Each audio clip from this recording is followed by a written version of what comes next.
Thursday, moments from the weekend, even though it's Thursday, but it does feel close, doesn't it? That's how Thursdays are. Friday, tomorrow, going to be another nice day. Today's going to be nice, warmer than yesterday. I suspect today's going to be the warmest day of the week. Reading will make 90 degrees. Sacramento 84, San Francisco 61 degrees. Hope you're having a good day thus far. We're going to start off talking about the chances for rain and snow this weekend. I know, and lots going on. These first weekends in spring are, in my experience of doing television since the Ice Age, it's huge because a lot of weddings going on. Ryan, right? Auburn, a lot of weddings going on, a lot of parties, a lot of outdoor festivals, and last thing you need is a fly in the ointment, and there is a bit of a fly in the ointment. So we're going to talk about the weekend chances of rain and snow. For sure it's going to be windy. For sure it's going to be cooler, or breezy, let's call it, and cooler. Windy if you're in the right spots. South swell is sort of dwindling. Dang. Because that was my plan for yesterday. I didn't go because I checked the swell and it wasn't great. And then I checked it today and it's just really inconsistent, which is classic south swell. We'll look at the birds as well, the eagles, and we'll kind of take a little peek at Mount Shasta. Plus, I did a little digging around and found some nuggets on things you never knew about Lancaster. Hint, the Jethawks from Lancaster, the Jethawks. We'll get to that. Okay, so we start off. This is the national map, clearly. And let me see if I can get the map going. Okay, so this is this area, right? Yesterday, big issues with thunderstorms. I think there were a couple of tornadoes. And it's moving off. It's weakening as well. But you see, it's kind of working its way. There is some activity up into the northern lakes region. So there's going to be a little bit, in terms of severe weather, probably not. In terms of wet weather, probably. So there's that system moving off. That's going to impact Chicago. It's going to impact Atlanta a little bit. And these, again, not severe thunderstorms, but enough. They may slow some flights. So those are hubs. And then this is our system out here. There's the moisture. There's the cold air. We know that, right? See how it looks like ice cubes floating in water? Essentially cumulus clouds forming over a relatively warmer ocean. The ocean is cold, like 55, 57 degrees. But the air, that's warm enough to get this colder air above it to create a convection current. And so that's what's going on. But what I noticed with this weekend, which may be good news for you, is that Ryan, it may be good news for you because we're looking at not a huge moisture tap here, at least this far north. Further south, there will be a little of this moisture get pulled in. So we'll keep an eye on that. And I want to do this because I want to drill a jet stream in. So there's the trough. See the big ridge? And then see the trough, right?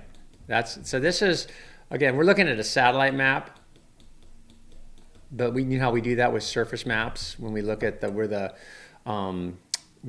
temperatures, we look at the isotherms, and we can draw a jet stream over that, essentially. So it just shows you can kind of estimate where the jet stream is. And once you estimate where the jet stream is, it's game on because you kind of know what's happening. Okay, so here is a visible satellite image. Love this. What can you tell? Well, the first thing is outside today, marine layer, Fort Ord is about 1,800 to 2,000 feet deep, the marine layer. So Fort Ord is down here. And you can see the fog's pushed all the way in. This is almost 10 o'clock this morning. The fog is all the way up into the Salinas Valley and beyond, right? So it's really pushed inland, up over Mount Tam, through the Nicasio Gap, up into Nicasio and Petaluma. That'll burn off quickly. It's going to burn pretty quick today. And then look all the way down. Look at Point Conception. It's just foggy.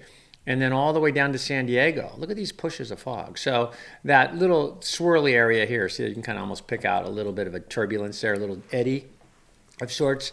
The marine layer has been deepened. And deepened to the point where off the north coast, you're getting a little bit of a breakup by Cape Mendocino. So what's that tell me? It just tells me the fog's around. Today's going to be the warmest day of the week. Yeah. We're going to get to the forecast real quick. I want to show you Mount Shasta. I believe, and I should have checked this, but I'm not going to I tried this before where I go to the Google search and try to find it while I'm talking to you, and it's like old man hands, right? Can't quite figure it. I think that's Mount McLaughlin right there. So you're looking north towards Ashland's over here. Mount McLaughlin's here.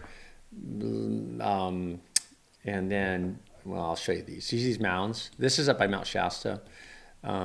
and these mounds are kind of like mini cinder cones from what I can tell. I kind of did a quick search on what those are. This is Mount Shasta. And of course you can see, let's see if I can get this in here. There you go. So you can see the controlled burns, good thinking, Plumas County or Shasta County folks. Controlled burns here. This is the Black Butte cinder cone, which is a feature. But these lesser things are being referred to as, volcanic remnants, obviously, but also, but also cinder cones, probably to some extent. So, I mean, can you imagine the hodgepodge of things that occur when you get a volcano erupt like that? So now I want to go here. There we go. Okay, so this is the model, the computer model. This is the GFS, and I have noticed a trend with you guys, and I do put the chapters in. If you don't want to sit through the Eagles and the whatever we're looking at, the cool stuff, but if you just want to get forecast, you just scrub through till you find, it'll say GFS model, and you can get your weather in like 4 minutes or 3.5 minutes and not 25 minutes. So the chapters will help. And if you hang on, that's awesome too. Oh, and if you tell a friend, that would help, because this is word of mouth place. We're not going to advertise or do anything like that. Here is the model. See that little low right down here? I know you see it right here. That little guy. So that's the system that's helping deepen the marine layer. That's the system that's moving on. That's the system that brought a little thundershower activity to the west slope of the Sierra Nevada, mainly south of Lake Tahoe. And then there's today. Today's the warmest day of the week. Here's tomorrow. Here is Saturday. And that's what we're tracking. So that is a lot of energy. That's the trough, right? So if we draw the jet stream in, it draws, you know right where it is, right? There it is. There's that big ridge in the middle of the country. And then there's that trough. So that's the jet stream. It's amplifying. This is amplifying downward. This is amplifying upward. And the ridge trough are amplifying. They kind of push on each other. So that is why that trough is digging so aggressively. One of the reasons. And that's going to create instability. Now, it's awesome instability if you have a lot of moisture entrained with it. But right now, you guys, I don't see a lot of moisture. So when you look at the models, this is sea level precipitation, which would be windy on Saturday, Sunday, and you'll see the dark lines get close together. But looking at the North American model first and the GFS, I want you to note the similarities. And this is, just start off by saying, it's going to be cooler this weekend, it's going to be breezy. We know that, so work with that, go. Ryan at the wedding, maybe have mom wear a light sweater or something like that. You're going to need, on the foothills, you might need an umbrella or something. But you know what I'm saying? I mean, in other words, I'm just throwing an extra jacket in the car. Weddings are a little different because I know Ryan got a tent with a heater, and that's smart because you may get under something. But these models are suggesting perhaps you're not. So perhaps there's not a lot of moisture available, which that appears to be the case. So here we go through today. This is this afternoon, a little bit of westerly wind. This is Friday morning. Sierra Nevada, Lake Tahoe south. Up there, that is Friday afternoon, maybe some thunderstorms, maybe some shower activity. The thickness lines are dropping. Those are the dashed lines. We get into Saturday, and you can kind of see that system wind up. What do you notice? First thing I notice are these, obviously the thickness lines, see those purple areas? See how they're dropping down, 5490. Those are narrower thicknesses, colder air coming our way. Thickness is just representing the depth of the atmosphere. And then the black lines are surface isobars, and they're bunching up. They're bunching up a lot. So that's when the wind begins. And the wind is going to be bringing in this 5430 height, 5,430 decameters, and the wind is going to blow perpendicular to the isobars, unlike the jet stream winds. The surface winds blow a little differently. We'll look at that someday, but they blow they have to take friction into account. So instead of blowing along the isobars, they tend to blow across the isobars. So you're bringing in cooler thicknesses, lower heights, lower temperatures. So the wind is going to be a big component. But what's not a big component appears to be moisture. So here's Saturday afternoon. Right here. So there's Saturday afternoon, Ryan.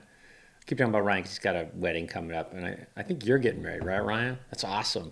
Even if it rains a little bit, just go with it. I mean, I think it might just a little, but you can see this model's going, hey, not bad because you're in Auburn. And most of you, not bad, just breezy and cooler. And then we go into Sunday morning, windy. See the isobars, how close together they are? And we know that the wind blows essentially just across them like this. And this wind might be a little more northerly. But those are close together. So that's where you're getting your wind. And that wind is going to be advecting or pushing in cooler air.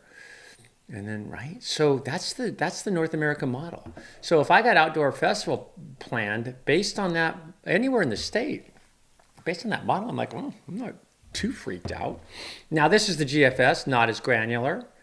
It does agree with this afternoon chance of something on the west slope of the Sierra Nevada, Friday afternoon, see it up there. And then it agrees with the lower temperatures. It agrees with the isobar, see how it's very similar. This is Saturday morning. This is Saturday afternoon. I know. You see the foothills. That's what I keep talking about because they're just a little bit in the blue. And then this is Saturday, late afternoon, early evening. And then here comes Sunday. I know. So what do I see? I see colder and wind. We know this. Cooler, breezy. Is it real cold? The mountains, it'll be pretty cold. Down lower, it'll be mid-60s instead of upper 80s. Like Redding today, 90 degrees. Redding on Saturday, 63 degrees. Something like that. Maybe a little bit warmer. Okay. That makes sense. So we just walked through it. Now here's the beauty part. We got tomorrow. We got tomorrow to work with this stuff. So we'll look at it tomorrow as well and dial it in. Okay, so Redding today, 90 degrees. Chico, 88. I'm so glad you guys voted that I could keep the coffee mug because I just like, oh my God, right? Paradise, 80 degrees. LA, 70 degrees today. San Francisco, 61. Sac, 84. They're there. There are the temperatures. Pretty warm day. Tomorrow's temperature footprint, just look at the colors, and that's how it looks again tomorrow. On Sunday, you're going to see greens. You're going to see lots of greens around the state. There's just not going to be a lot of warmth. Nationally, here's this area of showers, concerns, maybe a little bit of flooding issue with some rain lingering. This is valid for today. So these are the watches and warnings. So there's nothing really staring you down. A little bit of wind here, a little bit of wind here. That gray is wind. This is wet. Okay, so that's an easy day. That's an easy day for us. Let's see what we got. Oh, and then we got the national map again. This is going to show where it's raining. This is today. Dallas. Is this today? Yeah. Yeah, May 1st. Huh. Yeah, and that's showing, I would expect, there are showers in Cincinnati. They're kind of going light on the showers, aren't they? Showers up in Detroit, Buffalo. Yeah, that system tracks pretty far east. And the international falls 57. But you get an idea. And again, we can do that move where we draw the jet stream in. We go ridge, cooler, so it's trough. So this is surface. We're looking at the surface, but we're determining what's happening aloft. It's not exact, but it's a good way to do it. And again, when you see that, when you go, ridge, dry, trough, cool, right along this line here, that cool, warm line is typically where your showers are. And oh, look, they are right along that line. Pretty interesting, huh? So lots of things. So we used to do it. The big move, I think, when I was in school is we would derive surface maps. We would analyze surface fronts and whatever using surface maps, not using anything, but just using like surface conditions to figure out what the winds were doing, blah, blah, blah, blah, and then derive the surface pressure and then extrapolate to the upper elevations, which is awesome. So you could kind of draw a whole weather map just using surface observations. And in fact, we do draw weather maps using observations, but radio sounds, right? The things that go up in weather balloons. We'll get into that too. This is Ocean Beach. Thought about it today. My plan was to go today, but as I get older, it's like, dude, I don't want to go out in the fog. I know. There, I said it. Kind of looks like you could be having fun, but by the time I get in the car and drive out there, it's going to be blown out. Tide's changing a lot. There's a lot of water moving, so there's a lot of current, and you can almost see it. Let's see if we see it. South swell. Swell's pushing this way. Kind of just see it, and then the rip current is probably going to be right out through here. there's another rip current here. You can see that's a big rip right there. If you're out there taking a pee, because that's how people get in trouble, is they go wade out where, oh, it looks calm here, right? It looks calm, but then it gets up to your waist, and then this water comes in and starts to pull you out. And you'd be fine, most likely, but that's if you scaled that up a little bit and made the waves bigger, that rip current would be bigger, and that's typically how it is. This is Halama, and again, we're talking about the South Swell, because it's been pretty prolific this week. Not giant, but a consistent kind of early South Swell, right? I expect South Swells a little more, off hurricanes or down in the Southern Hemisphere swells to show up in the dead of their winter, more like the dead of our summer. But this is showing up a little early. You can see the waves at Halama kind of pushing in this way. It's hard to see, it's subtle, but there's a little south direction on that. If we were to come back here in November, the swells generally be coming this way. I know, it's subtle, really subtle stuff. So yeah, there you go. So Halama today is going to go about 60 degrees. This is Trestles. Good luck getting a wave today at Trestles. Everybody's heard it's a south swell, so everybody went there. And this is upper or lowers. This is lowers, I think, yeah. And you can just see everybody sitting there. And first thing you can tell about that break is that's where it's peak. You're not catching the wave here or here. You're catching it right here. So all these dudes are in a line waiting for the next south swell to come in. And the bigger set will break here. The medium-sized set will break here. So these guys, if a set comes, they just paddle to the channel. These guys take it. But I would say the guys getting the most waves are these guys sitting in the interim here, because that's most of the swells. But these guys are waiting. These are the alphas waiting for the set wave, which could be and probably is pretty good. So a little south swell stuff. Here's more south swell stuff. The energy, you can see it come from the south.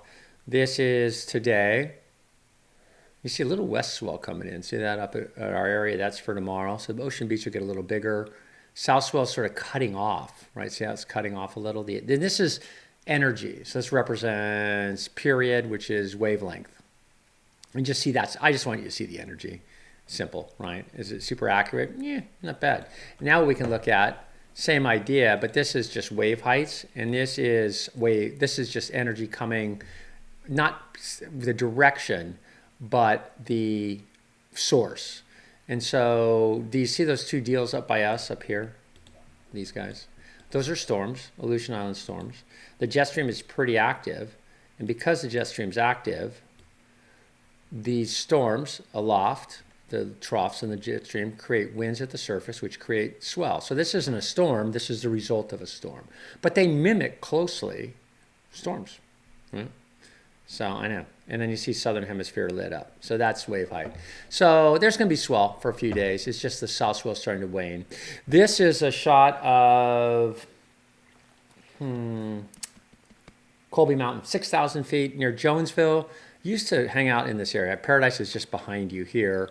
And we did a lot of fishing and hunting and all those things up in this mountains. And talk about remote, dude. Oh my God. Ishi. This is Ishi Wilderness, basically. That's Mount Lassen from the south side. Jonesville at 6,000 feet. It was a gold rush town. There is the Jonesville Dam, which was built in 1920. I don't remember that dam, but they built it in 1920. It was for hydrologic, hydroelectric power and for mining, I guess. So and that's pretty late. That's a late comer to the dam thing. Mount Lassen, beautiful. And the snow looks pretty healthy there, doesn't it, up at Mount Lassen? This is Lake Isabella. This is at about 3,500 feet outside of Bakersfield. This is the Kern River. This was a man-made reservoir for hydroelectric and flood control is what they say.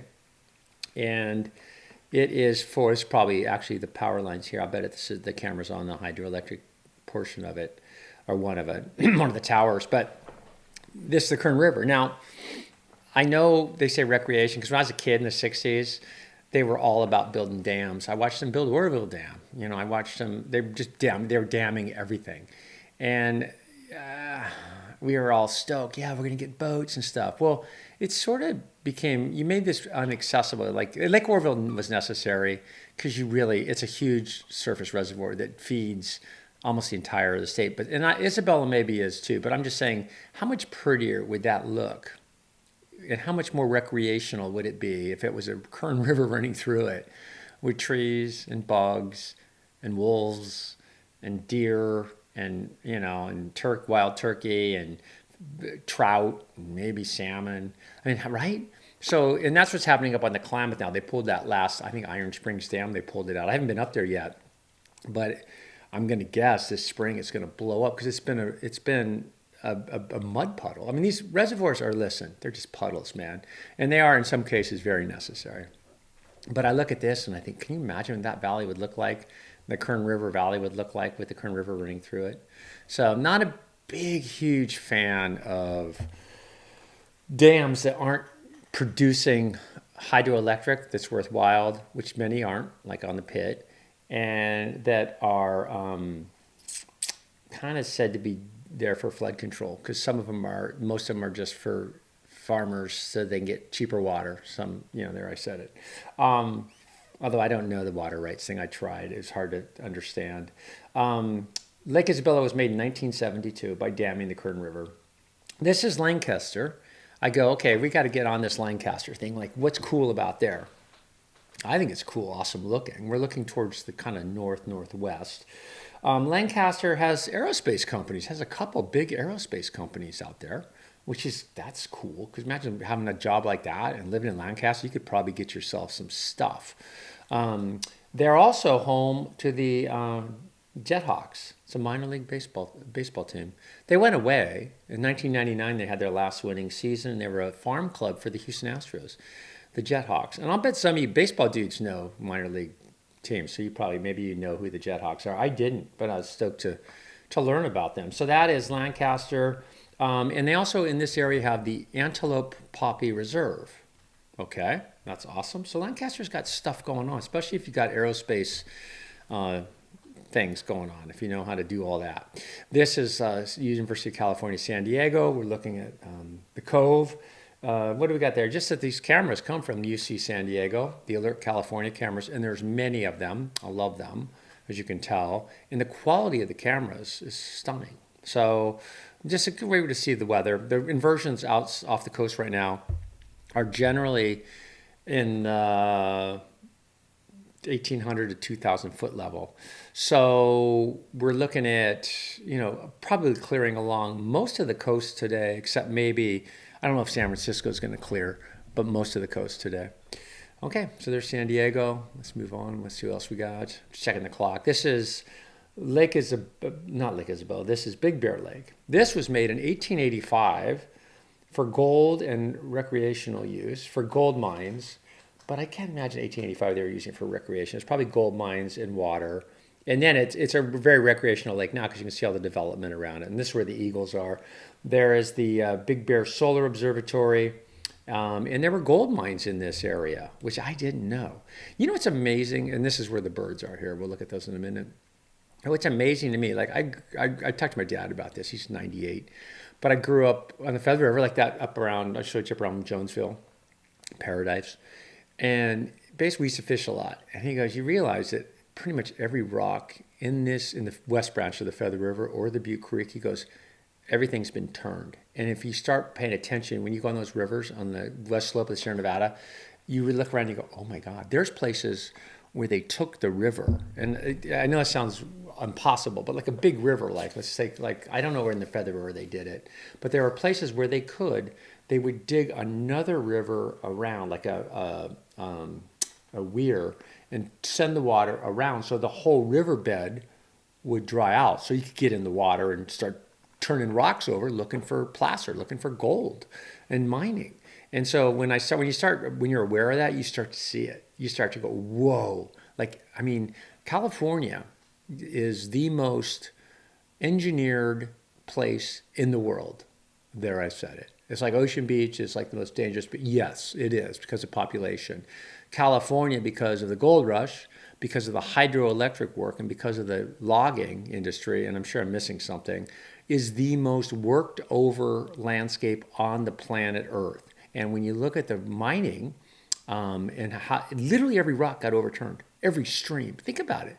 back in, when in the 1830s, 40s, or 1840s, 50s, 60s, 70s, 80s, the foothills, it's hard to imagine, they were packed. They were like cities. Grass Valley was people everywhere. Like, right? And that's hard to imagine. Like when you go up to the Feather River, you're like, well, there were people everywhere along the creeks and rivers and living in little towns, Magalia, Sterling City. They were hustling, bustling communities. And every stone got overturned, which is fascinating, is it not? I think it is. I think it's fascinating. Is it good? Nah, but they didn't know what they were doing. They were just looking for gold, and they didn't realize they were jacking the environment around. Think about how much they jacked the environment around. Like, think about the hydraulic mining, which they finally stopped. I can't remember if that was late 1800s or early 1900s, but the hydraulic mining, holy smokes, up in Orville, up in some of those areas up around Cherokee, they washed away mountains, and all that sediment had to come out down the rivers, killing many, many salmon, many, many trout for years and years and years. I think into the early 1900s, the fishing and different areas that, environmental, ecological areas were impacted. In other words, we were seeing the effects of that harsh mining practices all the way into the early 1900s. There, you said it. These are the boys and the girls. This is Gizmo and Shadow, or Gizmo and Sunny. Okay, I do have to go. Birds look good. I think they're gone any day. I think they're gone. They're doing some faux flapping as well, so they could be gone any day. I will see you back here tomorrow.